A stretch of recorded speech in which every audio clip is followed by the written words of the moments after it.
everybody, whether you're on the East Coast, West Coast, or around the world. This is Coast to Coast. We could really use a coffee sponsor because, when I do these hockey games, it'd be nice if someone wanted to put a logo on this cup. Because I definitely need it in the morning. Did you guys win? They did. They're still on the outside looking in as far as the wild card spot's concerned, but they did some work against the Islanders, going 4-1. So Nice. It looked a little shaky there at the beginning, though.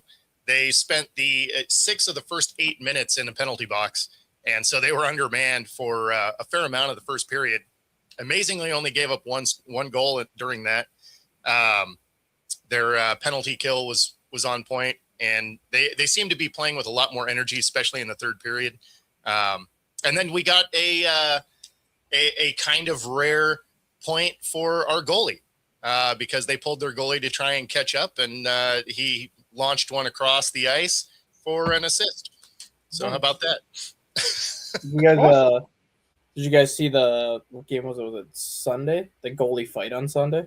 Mm-hmm. Yes. Oh, yeah, I love that. Amazing. It was the worst fight that I may have ever witnessed, but so awesome that it was two goalies. Because usually, being one of them. Usually, the goalies that fight are the ones that just come off the bench next to each other. But the fact that Bobrovsky's like, nope, I'm going to drop my stick and skate all the way down. He went all the way down there, and he was throwing punches. That's the rule. If you are a goalie and you are throwing some punches, and you get in the melee, the other goalie is now allowed to go down. That's the rule. It's an unwritten rule. Especially, Hextall, you're not allowed to cross the center line. Right. That's the real rule. You're not allowed to unless you're going to the bench, because there's sometimes where you're going to the bench and stuff like that, but you don't cross the center line. How does that work for penalties then? Obviously you get a penalty for fighting, so who sits in the box then for the goalie? So when goalie fights happen, they put somebody in it's a minor penalty with the goalie. Okay, so it can be anybody, or they can put even the backup goalie in there. I would love for them to do 5-on-5, 6-on-6, no goalie. with no goalies. There you go. Or you got to put in the backup goalie for that 5 minutes. That would be even more fun. Have the goalie sitting in the box with his stick and his pads. That would be hysterical. But it'll never work that way. So they just get somebody who has to sit for them. But that fight, I don't know if any one punch landed. Yeah, I mean, it wasn't a good fight for sure, but it was an entertaining fight. So, but yes, it's just entertaining to watch two goalies wrap around. The best fight I ever saw was Ray Emery, when he was with the Flyers, go down and just destroy whoever it was he was fighting. I don't remember, but I know that was I think it was the Flyers Ottawa game. That was when everybody was fighting. That was a Hitchcock game. That's there wound up being 4 guys on the bench and 3 guys on the bench, and that was it. That was that was the entire team as they finished the game, and that they changed the rules on fighting right after that. No more last 5 minutes of the game. If you get into a fight, it's a game misconduct and an automatic suspension type stuff. Mm-hmm. So, but Flyers also played last night, and it was great. They're up 2-0. Okay, they scored 2 goals. Okay, we're up 4-2. They score 2 goals and then lose it in overtime. Red Wings played last night. They beat the Maple Leafs 2-1 in overtime and actually swept the regular season series against the Maple Leafs for the first time since '98. Oh, okay. You guys won the cup then. Mm-hmm. I like that. I was living in Detroit. I like those references. Anything that says 98 with the Red Wings is a good reference. So let's just keep racking up the 98 references. 98 and 07, those 2 references are good. Well, 97, I was living there as well. Yeah. And that was a choking situation done by the Flyers. That's what got Terry Murray fired. That was when Eric Lindros won the MVP for the league. and says that we were going to do it and we were going to win a Stanley Cup, and we never won a Stanley Cup. Rob, there was no fights in our game last night. No real ones, anyway. Yeah, the Islanders stink out loud. This year, I mean, they don't, though. They're second in their division. Like, they're a playoff team. Oh, right now everything is a little haywire. The Flyers were third in their, in their division, and then we decided to forget how to play hockey. It's so very frustrating because hockey is so much better with the Flyers in it. Yeah. So. No, it's yeah, because oops. God damn it. There we go. But we knocked them down to third, I guess, last night. But they're 27 and 18 and 5. So I mean, they're not terrible. No, I mean, 27 and 23 is not too bad. Yeah, you look at the Eastern Conference as a whole. You have the Lightning, the Hurricanes, and the Red Wings all with 66 points. Canadians with 63, and then there's like a handful of teams in that 57 to 59 range. So the East is actually very competitive top down. Right. Yeah, specifically the Atlantic Division. Yeah. That Atlantic Division is just a gauntlet. Yeah. Yeah. And then the Avalanche were killing it in the Central, 77 points. Yeah, they're just killing everything right now. 77, the next closest 65. Exactly. Yeah, I mean, they're just destroying people. Well, you know what, though? But that's an Avalanche thing to do. Win the President's Cup and lose in the first round. Mm-hmm. That's exactly what they do. So be leery of the number 8 team, the second wild card, because they'll be the one that actually winds up knocking out Colorado. Yeah. But that'd be the Kraken right now. The Kraken are the 8 team. Did they climb into that final spot? They moved ahead of the Sharks now. Oh, okay. I thought they were just still outside. No, they're tied with the Sharks and Kings for 53 points, but the Kraken have the tiebreaker over both, so the Kraken are the 8 seed right now. Oh, okay. All right. Yeah, actually, by winning that game, they keep Toronto out of the playoffs.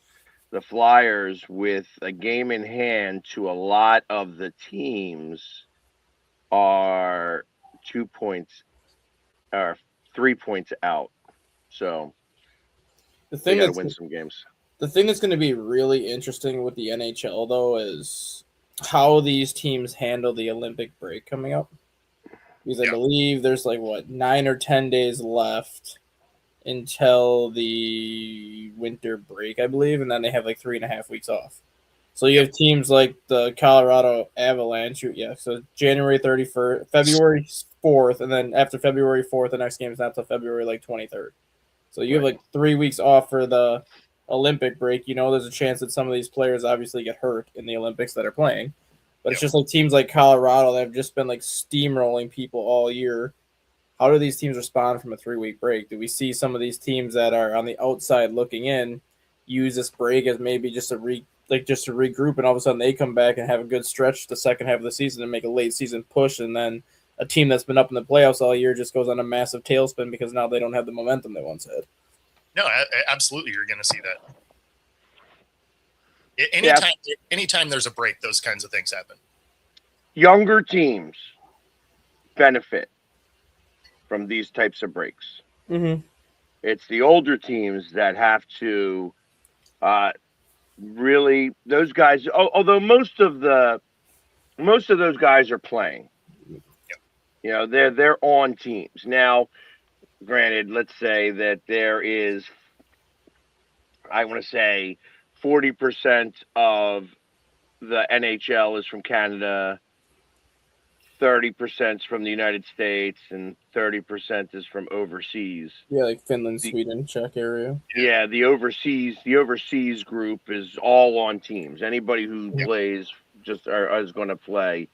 I got to imagine that Ovechkin and Bobrovsky and all those guys are playing. But aren't they also doing?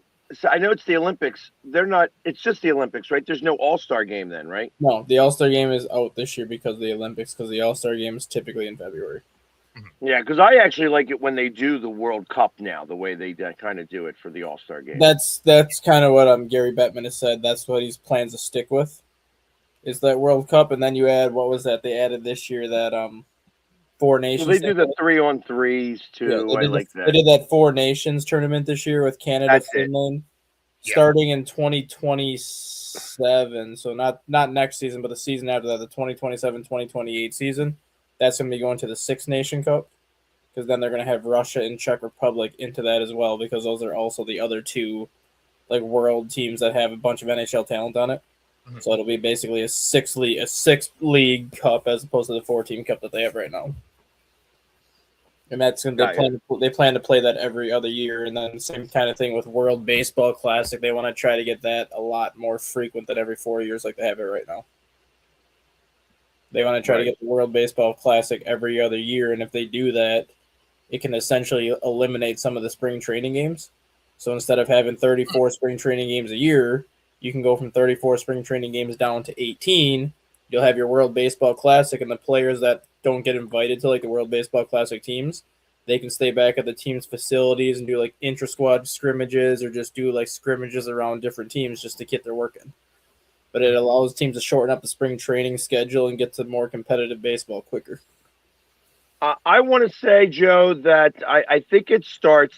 I think the opening ceremonies are the Saturday of the Super Bowl. Like they do opening ceremonies on that Saturday. Sunday is like the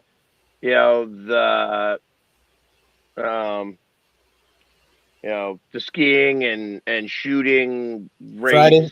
Friday, February 6th is the opening ceremony. The Friday before, not the Saturday, but I was on the same, in the same day. Yeah, I mean that makes sense because the last those initial races and stuff like that for the Super Bowl, they're not going to compete. So like you're going to see very very infrequent, like that's what I say. It's the where they ski and then they shoot. Oh yeah. I know what that is. I can't think of what it's called. I know what you're talking about though. Yeah. Yeah, it's like the bye. It's like the relay thing where they ski for like a mile and they got to shoot the targets, and they ski for like another mile and then they got to shoot the targets. And yeah, I know what you're talking about. Yeah, Robert, it's not about you though. Okay, I disagree with that, because how many players have actually gotten hurt in the World Baseball Classic? You saw the Mets. You saw like 2 Mets got hurt. you saw more players getting hurt in spring training last year than you did in the actual World Baseball Classic the last time the World Baseball Classic came out. Because like in the World Baseball Classic, these starting pitchers are not. Thank you, the biathlon. I knew it was by something. It's not like these pitchers are going out there and throwing 5-6 innings and like 95 pitches in the World Baseball Classic. They're still kind of on a spring training schedule where you throw 3, maybe 4 innings and you're throwing 50-60 pitches. So it's not like they're overworking themselves. They're still keeping themselves on like their spring training routine. It's just that they're facing more competitive hitters across the board as opposed to seeing a bunch of minor leaguers. So, yeah, I mean, anytime you have a game, somebody can get hurt. Yeah. So, I mean, basically you'd be saying that every all-star game, everything is terrible because someone could potentially get hurt. They could also just fall down getting out of bed and get hurt. So, I mean... Or you could be like Sammy Sosa in 2001 where he sneezed so hard he threw out his back and missed the month. Yeah. Exactly. So you had something for us, Pags. What do we got? I do. So I have a writer that likes to use me as a source. And so most of the time I have different stories for him. He asked me a question, and I was like, you know what? This is a good question to kind of bring up, since we have Dustin, who is in the middle of, an Arctic freeze. And I don't know. Like beyond that, like how many trees exploded? One this morning. One tree But exploded. it was a little tiny tree that was maybe like this round, so it wasn't like a big tree. It was just like one of those like trees that you'd see on the side of the road. What does it look like after it explodes? Does it like fold over like this It's and like not like six it's not different like ways? it gets hit like lightning. So It's a cartoon. It just whoop. no, it's not like it is like if you see lightning hit a tree, how like it splits down the middle and kind of peels up and like a banana peel. Basically, it's like if you take a stick on the ground and you bend the stick like this, and then it cracks, and you kind of have like the little split, and then the one end kind of hangs off where you crack the stick. It's essentially like Okay. that, where it kind of cracks from the inside out, and then whatever side cracks just kind of pops out the tree like that. Okay. So you could actually, at the end of this, you could probably tie it all back together. Yeah. Like you push it back up, Yeah. get it, and then rope it together, and it'll start to refuse itself. It's like trees are good with stuff like that. Yeah. Obviously, you're not going to do it while it's minus 45 degrees outside. Which we're gonna have the next 10 days here. We have 7 days where the wind chill's under -25. We have Yeah. 5 days where the high temperature is -3 or colder. So the next 10 days are going to be freaking pleasant here. No, I'll take my daytime low of 26. Yeah, actually, we're warm right now, but we're about to get hit with this winter Yep. storm that's coming. That we could get anything from 2 to 72 inches. So it's like and everything is possible. Like there's like to get 72 inches is like 1%. To get 2% is like, or 2 inches is like 1%, and everything in between is like more viable. Like I think that the most we could get is probably like 12 inches realistically, but 72 is on the chart. So anyways, the question that was asked by my buddy Isaac, who is a writer, and I'm sure Dustin, you probably run into some of these things sometimes when you need to make a story for out of nothing. He goes, do I know any local gig workers who will be impacted by the cold and the storm that Philadelphia is coming to? And I was like, you know what? That's actually a really good question to ask for the panel, because I know that here, especially like on Sunday, sports bars, if there's 12 inches of snow on the ground, sports bars are going to really be hurt by that, because this is championship weekend. There's going to be people that usually want to get together and go out and watch these games. This is not different than the Super Bowl, because it's like, hey, we're going to go out to go watch this. Then we're going to go with our buddies and our friends and go to the bar. Mhm. Where there we go. Sorry, I know that I just thing there. Where Super Bowl is more of a party atmosphere. Right. Yeah. So everybody's going to parties. So he's like, hey, is Grubhub or Uber and stuff like that. And the first thing I thought of was like, well, sports bars. Sports bars, dive bars, local bars don't, because everybody walks to them. Yeah. They get the snow load on. That's a big thing around here. Snow load. Yeah, the one thing I can say is Grubhub is actually going to do really well the next couple of days, because nobody's going to want to leave their damn house. Like, if people want to get stuff, they're going to just order it ahead of time online. They're going to call in and be like, I want this, I want this, I want this. Then obviously, if you have Grubhub or DoorDash, like, they're going to be busy as shit the next couple of days, because no one's going to want to leave their house. So businesses itself are going to do, as long as they can drive. Yeah, businesses itself are going to do well in that aspect. Yeah, if it's it's not like crazy amounts of snow, they'll do great. I know like around where I live, a lot of the bars are closing at 9 o'clock tonight instead of midnight, because the coldest of the weather is supposed to get here about 11 o'clock tonight and last from 11 o'clock tonight through 3 in the afternoon tomorrow. So a lot of the bars are closing at 9 or 10 o'clock tonight to try to get people home before the cold comes. Instead of opening at lunch tomorrow, they're going to open later in the day to let the super cold air get through the region first before opening. And even at Home Depot for night shift, they're not opening at all Friday night. They're just telling people to stay home Friday night, because if you're leaving your car wide open in a parking lot for 8-9 hours in negative 45-degree wind chill, your car ain't going to start in the morning. That car is just going to be sitting there frozen and toast. So here's another question for you, Dustin. I I don't know what the percentage of homeless in Green Bay is, and in that area of the country. I can't imagine there's many homeless in general because of just the situation. It's like, hey, if I'm homeless, I can walk, and I'm walking south. Um, but there's got to be some. There's got to be some type of percentage. What is done for them in this type of weather? Green Bay does. I mean, Green Bay has a higher homeless population than some people would think. You just don't notice it like you would in a big city because they're not sitting like on the side of buildings. They're not sitting like under bridges or under overpasses and things like that. But you can tell where the poverty area in Green Bay is and where a lot of the homeless people are kind of in that Green Bay area. But they're obviously you have homeless shelters, but those can only take so many people before like the beds and everything are full. There's we have a Salvation Army that is in Green Bay, but it's like a big Salvation Army that's used for like education. It's used for a bunch of things like that. They actually open some of the classrooms for extra room in case people need to go inside. A lot of the churches are technically never supposed to close. Like you can always walk into a church any time of night and just get kind of in the lobby area, but you can't go like into the church area. But when it gets this close, like cold, the churches will leave all their doors open. So if people want to come in and just lay on a pew or just kind of lay just somewhere where there's heat, they will let people do that. And then obviously like there's a lot of homeless shelters that will try to just make hot soup throughout the morning.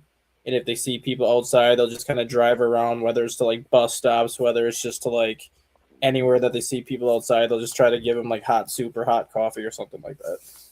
Yeah, it's a lot more lenient for these, especially these kind of conditions, because this isn't just like a 1 or 2 day thing. Like this is something that's supposed to last for like 7 to 10 days. Where I hate to say it, but even if you're not homeless, there is a chance that you could become homeless for a couple days during the stretch, because if your pipes freeze and your pipes burst, or if your heater goes out and things like that, you're not going to be staying at home with no heat. You're not going to be staying at home with no water. You might not have a plumber or anybody that can even get to your house the day that this happens if it's that cold. So like you have these situations where people might end up being homeless even for 1 day. But if you're homeless for 1 day in negative 50 degrees, it's probably going to be the last day you're living. Yeah. Yeah. I mean, of course, these are going to have, they're not going to limit themselves to how many beds they have. When you have temperatures like that, you're just trying to get as many people in there as you can. Mm-hmm. I mean, you're not going to be like, well, yes, you have to die. We ran out of cots. Like, I don't think that's going to be the case. No, they'll probably just like, if it gets to that point. Floors become bed. Yeah. They don't care. Exactly. It's like the homeless are sleeping out in concrete just in general. So I can't imagine that that's a big deal. And I also got to imagine that even holding cells, like at local police departments, probably also become useful in that regard. It's like, hey, listen, it sucks that we're putting you in a jail cell for the night, but it's better than becoming a popsicle. And one of our assistant coaches for high school baseball, his brother opened a bar like downtown, and above the bar is like one of those apartments where it's like you have the apartment above the bar, but it's technically 2 separate or 3 separate units, 2 bedrooms each unit, counting living room. So that's technically 9 rooms. And when it gets to be this cold, he actually lets like homeless people or people that he sees like outside at night, like stay upstairs free of charge. And he'll give them food from the bar. He'll give them water from the bar, and he'll let them stay there as long as they need to stay there during these kind of cold stretches. Got you. Well, that's cool. Yeah, I got to imagine there's a lot of people that are charitable, in these types of situations and such. But what are places that you believe will be impacted? So, like, what are places that, because it's this cold and because of the snow, what are your thoughts? Like I said, retail. Retail's definitely retail, because obviously if you don't need to go to the clothing store, if you don't need to go to basically any type of retail business, you're not going to do it. So like retail is going to hurt. Malls, any kind of retail. I think grocery stores are going to be good initially, because I think people are going to want to get as much stuff as they can like the first day that weather gets here. But then, like, maybe the next couple days after, I think grocery stores are going to suffer because if they lose a lot of product that first day, the shelves are going to be a lot more bare. And then it's going to be like, okay, now what do we do for the next couple days if nobody's coming in? Then all of a sudden you get a truck to restock your shelves. If people still aren't coming in for a couple days, they're going to suffer. But I think ultimately the biggest ones are just going to be the family businesses. Like, if you have a family business with not a lot of employees, do you even bother to open? Because you're putting, obviously, people at risk by going to work. And then if you're just going there and nobody's coming in anyways, then it's just like, well, we open for nothing. We're losing money to open because I still got to pay the people that are here. And if no one's going to show up, then it's just kind of losing more money on that side.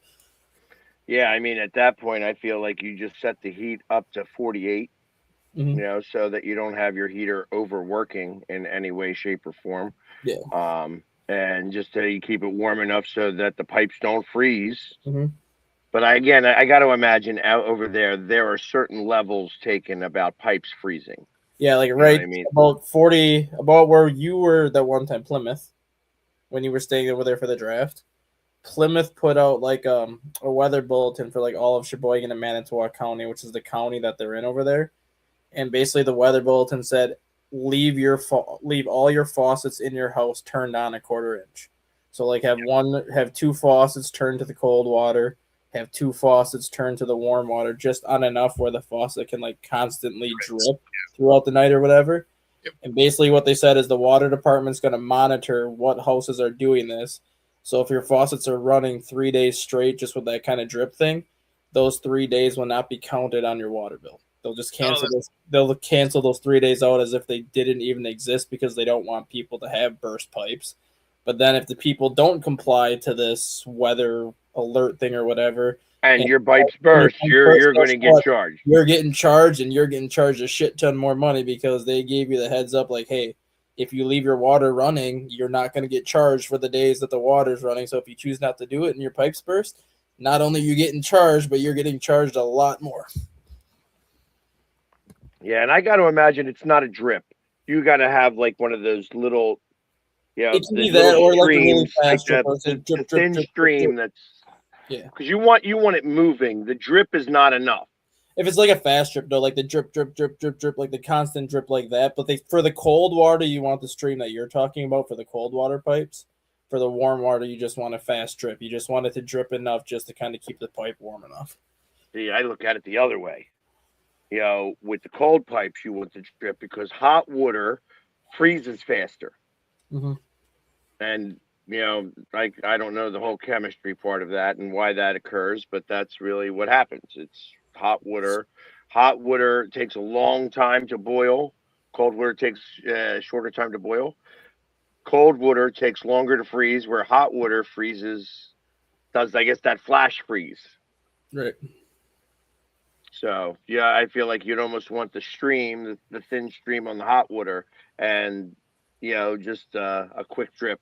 Either way, it's going to look like it's coming out of your faucet in like a pretty continuous stream. Yeah.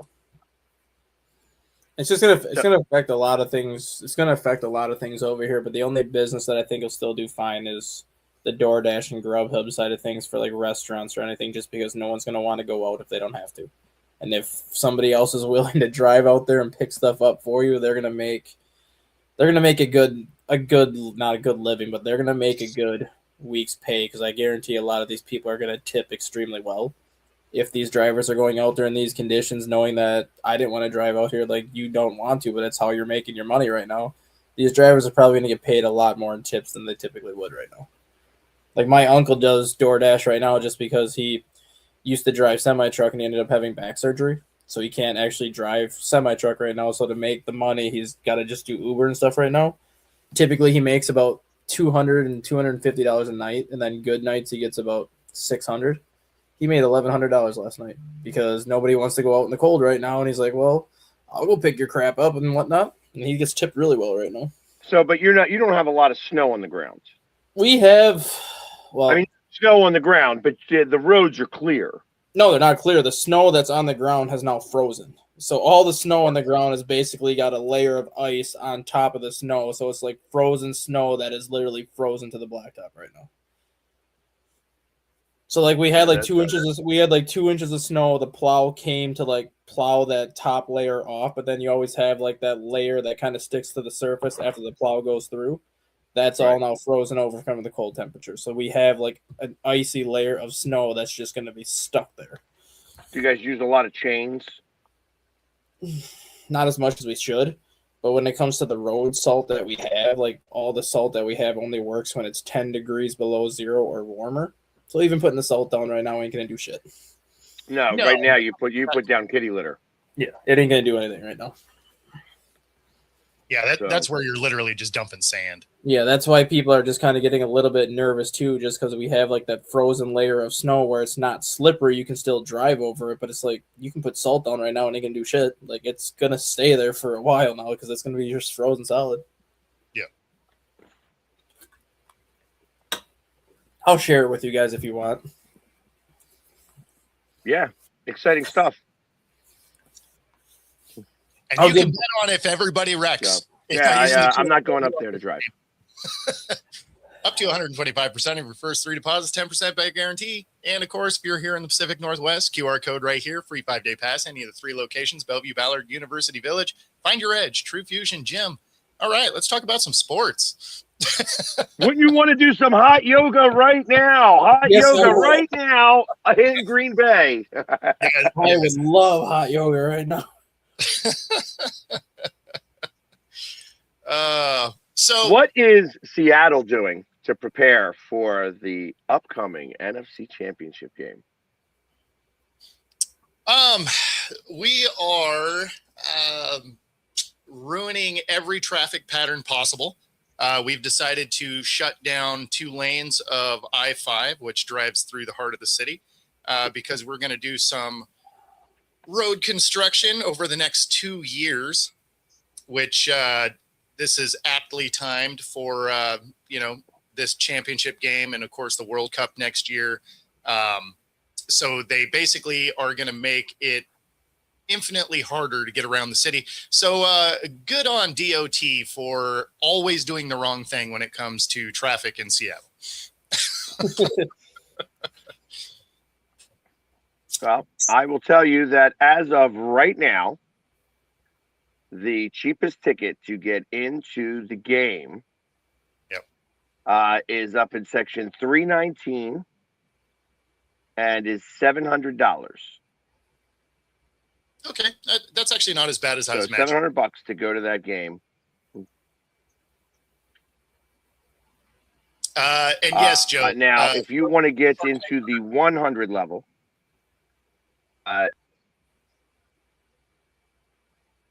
sorry, there's a weird delay. Chardonnay is gone, isn't he? Yeah, he's done for the running year. Back got an ACL. Yep. You can get in the 100 level right now for as little as $864. Okay. And if you wanted to get within the first 3 rows, these prices are actually great. Right now in the first, I want to do this in the right way. The first 3 rows in the end zone, you can get in for about $1,600. Front row being $1,650 is the cheapest I see. Which is amazing. That's surprisingly cheap because some of those prices are not that much different than a normal game. Yeah, I mean $1,650 for front row seat, like the first row. Yeah, that's pretty amazing. That's 2 seats right there near the opposing tunnel. Yeah, it's near the opposing tunnel. That's actually kind of amazing. Yeah, I agree. And there's 2 seats available for that. There is section 111, which is on the visitor's side, around the 20-yard line that's going. They have 12 tickets available for $2,300 each. Yeah, that's because it's going to be cold. Right. It's not going to be like Green Bay cold, obviously, but it's going to be. I sent you guys a picture of what the lighthouse dock looks like in Green Bay this morning. Oh, nice. With like the water just coming over the side. Yeah. I mean, but yeah, I'll be watching from a sports bar. Like that's it's always cool when you see stuff like that. There's also one over by Lake Michigan. Yeah. That does that also. Yeah, it's like the water just like comes over and like instant freezes as soon as it hits like the dock or hits like the breakwater, just instant freeze and then it just stays like that. Yeah, I can't put it on the screen. That is a huge pain.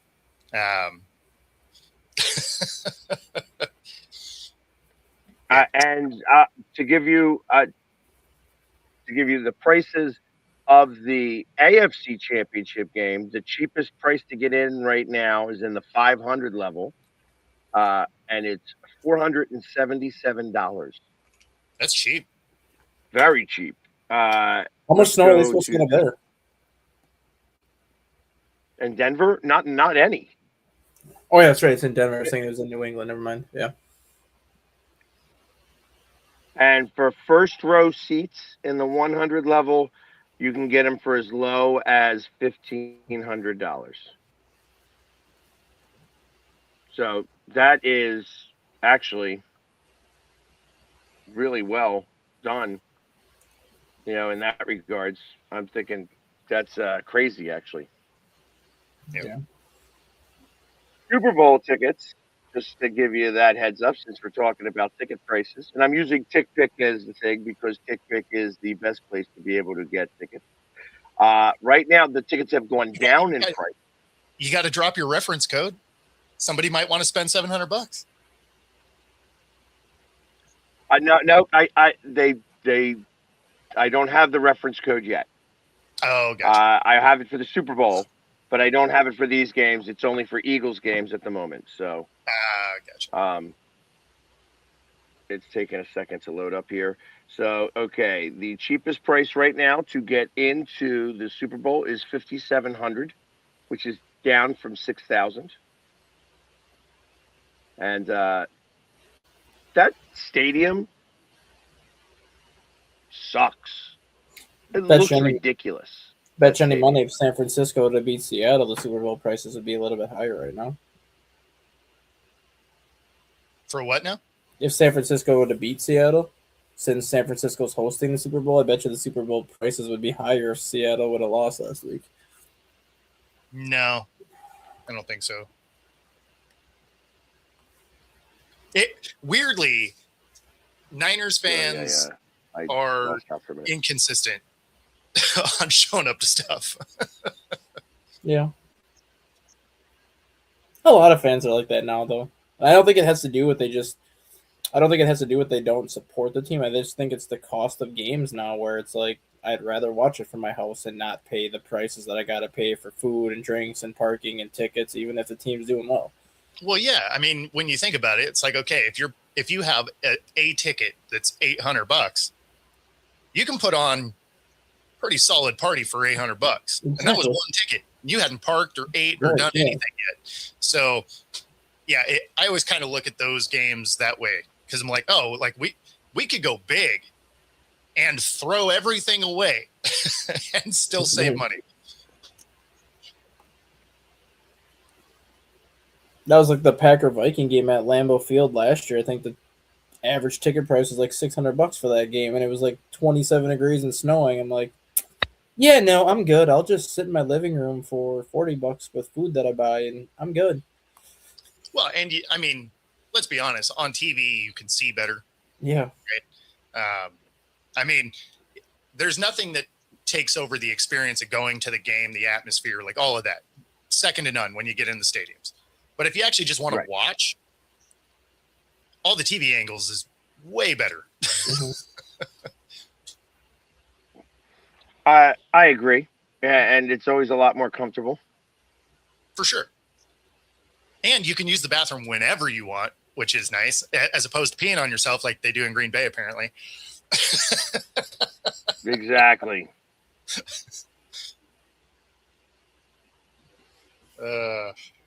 I tell you, as I'm looking at Super Bowl prices to try to get what it would be to be in the lower bowl Yeah, or anything. it's always tough to spend crazy money and then lose.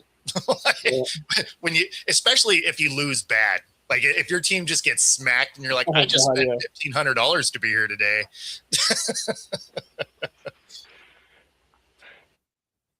Yeah, but I've done that Oh, of course, plenty of times, actually. We've all done it. We've all gone to that beat down that you're like, wow, I should have stayed home. But at the same time, we've also been to the ones where you just interestingly enough, breaks off of someone.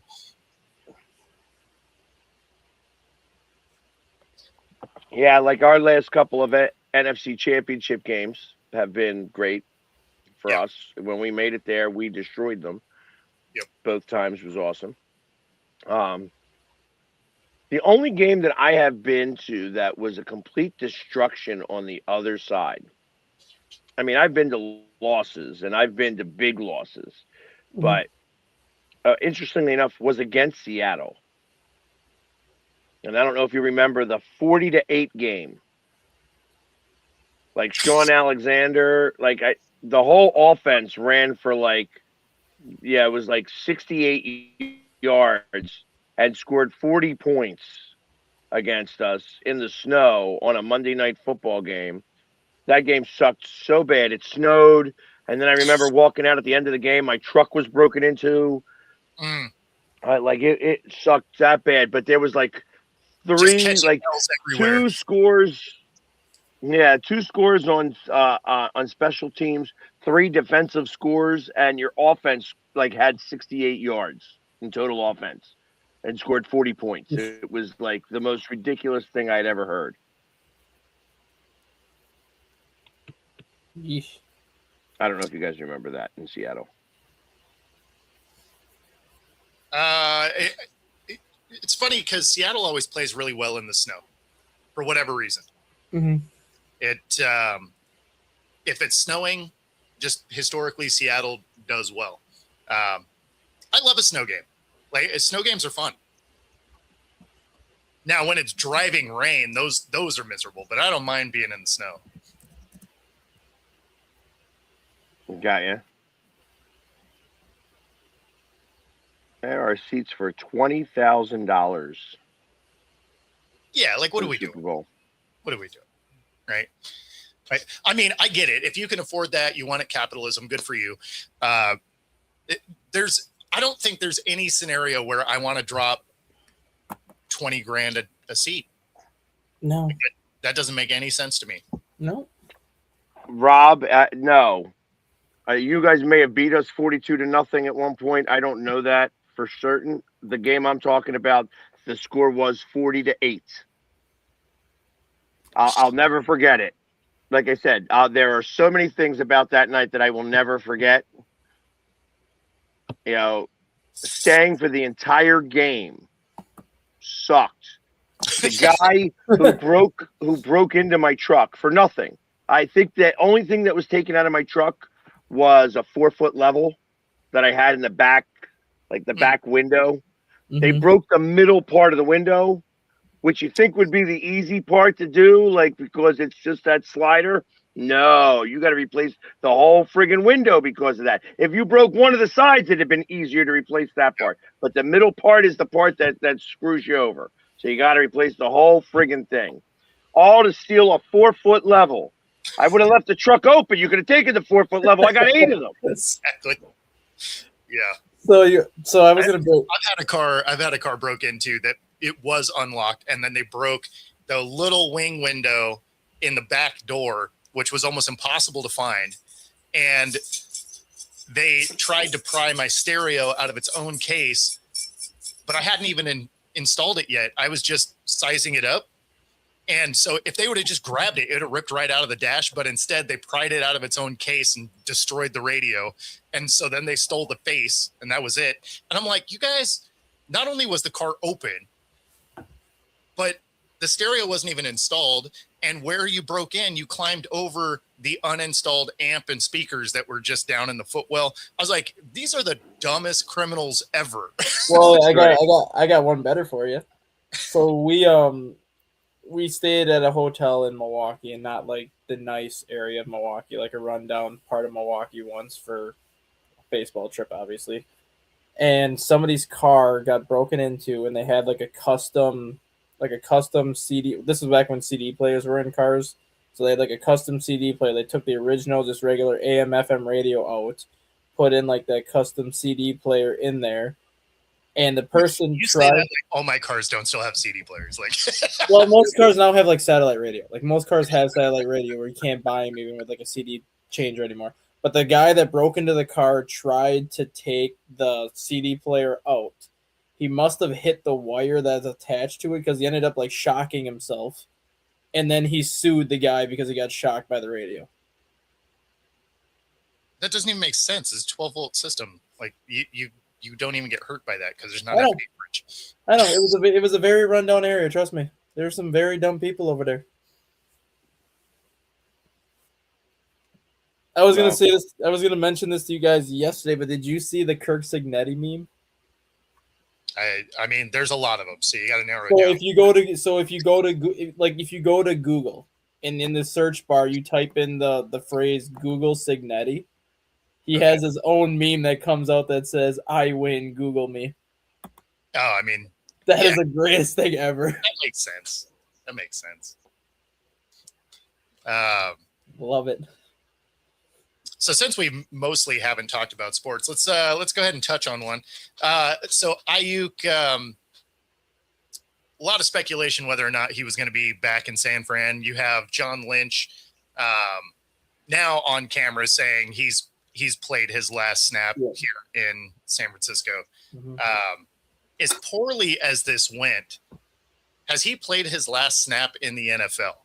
No, Because there is a that seems trade like a being. case maybe teams don't want to get into, especially because when he's been out there, he hasn't been good.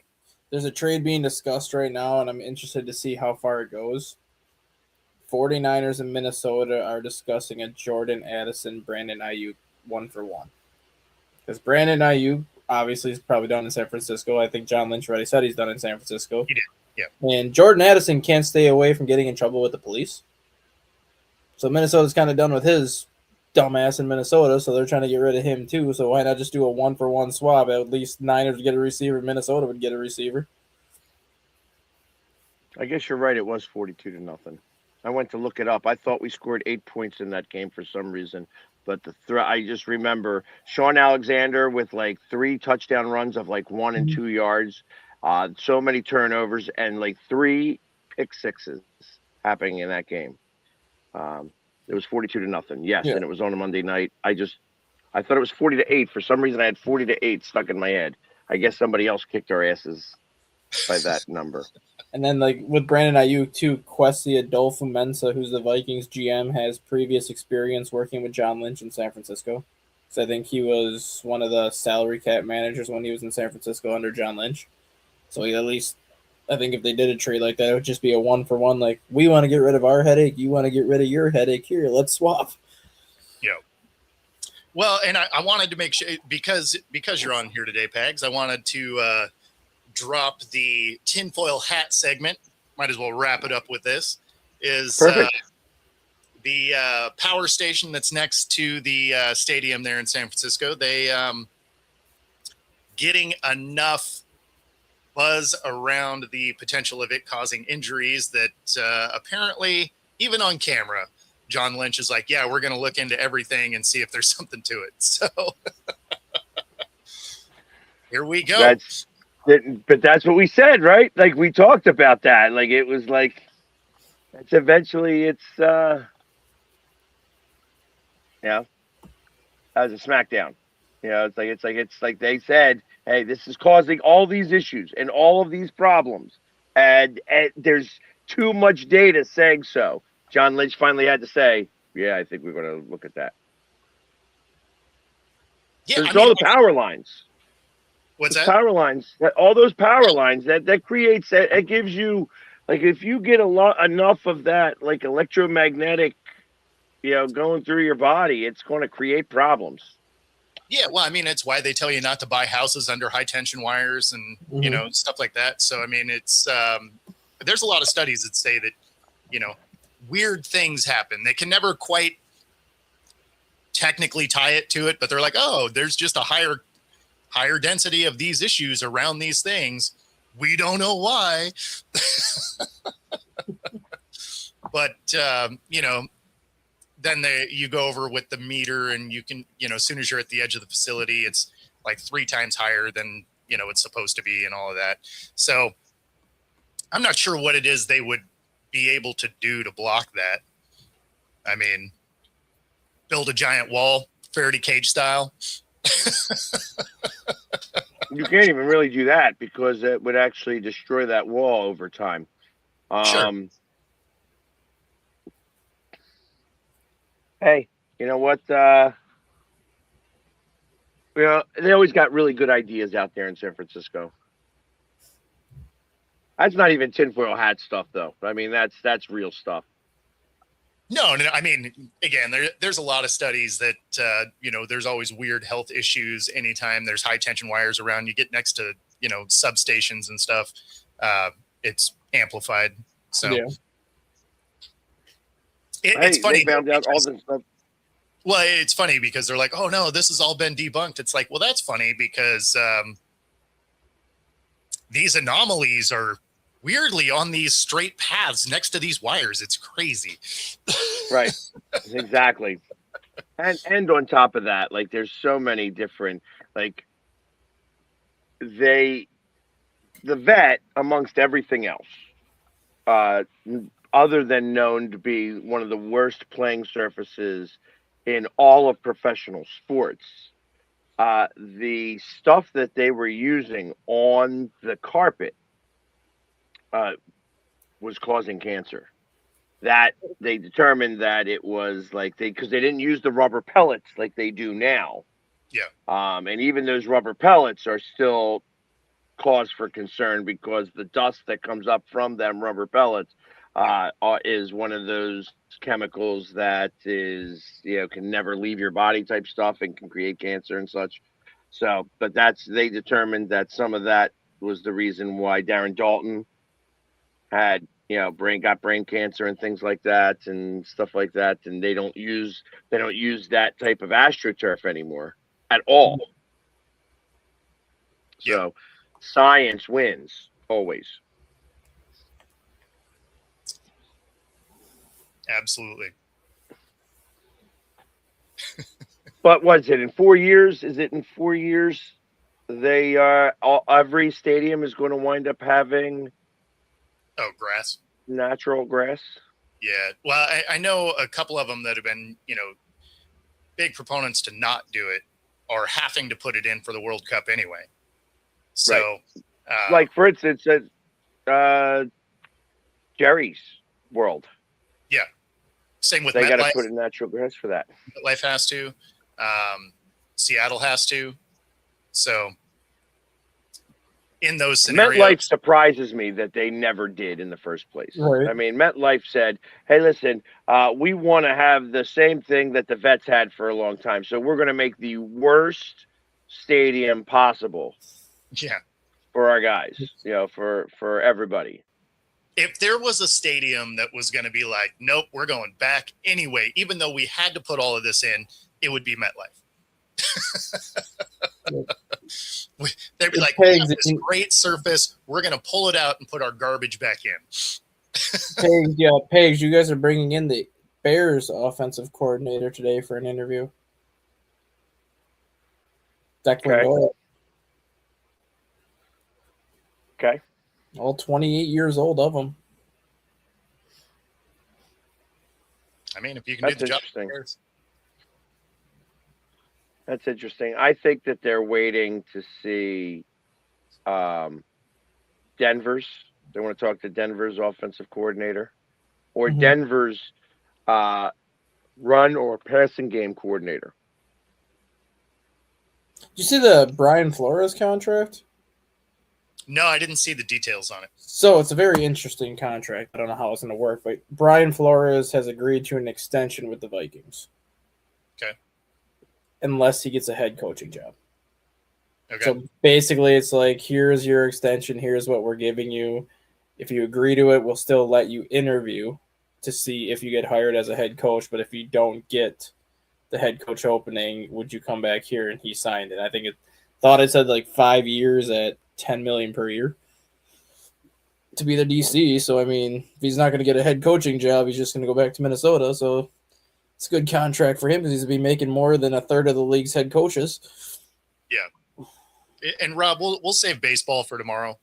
We only got 4 minutes left. Yeah, the Mets making moves. The Mets are really good at Metsing it up. So they can make all the moves they want. They will still wind up being just the Mets. I don't want to bog down a show with like actual meaningful stuff when it's been nonsense the whole time. Right, exactly. So, but yeah, the Phillies are just running it back. So that is an interesting contract. That's not really that crazy though. They do it for, players in other leagues where they're like, here's the contract unless you get brought up to the NFL. Yeah. I just never heard it for coordinators usually. I usually hear it for like players, but to have it for like a coordinator, that just goes to show like how bad Minnesota wants to keep him, where it's like, we're going to give you as much money as we possibly can. Here's the contract, and you can have it unless you get a head coach job. Yeah, but I mean, they do that for players if you're playing in. I'm surprised Pittsburgh didn't give a qualifying offer to him. He's got a second interview with Pittsburgh today. Yeah. And then he's got a second interview with Baltimore tomorrow. That's why I think it's more so those are the two teams that are going to ultimately decide if So that's really what it comes down to. That's why they said, hey, listen, it's $10 million for you to stay here. That's your floor. Yeah. So they have to come with, that's actually smart on his part. Yeah. Like there's a reason for that. Like, it's like, okay, go big or go home. I am not coming here. Yeah, for $10 million to be the head coach or the $10 million to be the defensive coordinator, I'll go be the defensive coordinator for $10 million because it's a lot less responsibility. Yep. That's why Minnesota gave him that offer, because he interviewed for Washington's defensive coordinator position. He interviewed for 2 other defensive coordinator positions, and Minnesota didn't want to risk losing him to like another team for basically the same type of position. So they made sure they gave him an offer where it's like, you're either going to be a head coach or you're coming back here to be the DC. We don't want to go against your defense. We'd rather have you create the defense. Yep. Yeah, it's I thought that the Eagles would go after somebody like a Marty Morningweg or one of these guys that like Vic Fangio. They're just tired. They're tired of having this carousel at offensive coordinator. I see you guys go after Gary Kubiak. That could be too. I was surprised they didn't ask Frank Reich. I was going to say Frank Reich too. I just don't know if Frank Reich wants to coach right now because he's getting paid. What is he getting paid by Carolina right now? Like $9 million a year just to kind of sit at home and do nothing right now. Yeah, but that's beside the point. Yeah. You know what I mean? It's like it's competition. Those guys never want to stop. And he was really good, and he did have a real good rapport with Sirianni. So I think it would be odd to see, because it was Reich Sirianni before, and now it's going to be Sirianni Reich. So maybe that's the reason why he's not. But one name I would watch with Philadelphia in the coming days is possibly Joe Brady. Yeah, and I wish that they, the media is making a big deal. Like, hey, the last time the offensive coordinator was in town, they threw eggs at his house, and that's why nobody wants to be an offensive coordinator here. I'm like, so ridiculous. That's not the case, but whatever. We appreciate all of you that hung on for this unique show today. Please like this one, I guess. And otherwise, we'll see you tomorrow. We'll actually talk about sports tomorrow. And yeah, so we'll see you then. Take it easy, everybody. Peace.